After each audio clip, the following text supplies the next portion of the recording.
Après une année d'application de la loi de transformation de la fonction publique, le SNETAP fait le même constat de ses effets négatifs sur les évolutions de carrière des personnels au ministère de l'Agriculture. La suppression des CAP, effective depuis le 1er janvier 2020, met en évidence la gestion opaque et arbitraire des personnels par l'administration, qui décide seule des mutations et des affectations.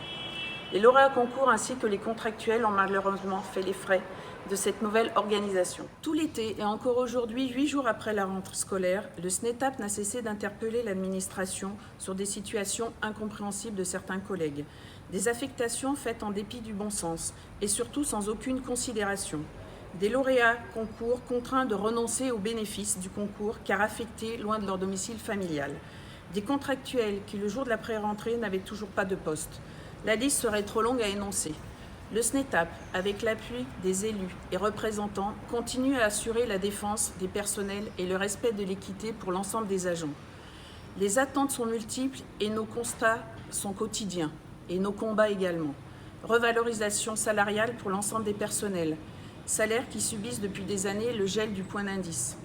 Lutte contre toute forme de précarité, avec la demande de prise en compte de l'ancienneté des années faites à l'éducation nationale ou en CFA, CFPPA pour les ACEN, entre autres.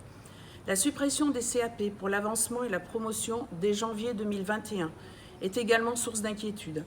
Changement d'échelon, passage à leur classe et à la classe exceptionnelle. Le SNETAP est dans l'action pour lutter contre toute forme de clientélisme et faire respecter les droits de chacun, catégorie A, catégorie B, catégorie C, titulaires comme contractuels d'État ou sur budget.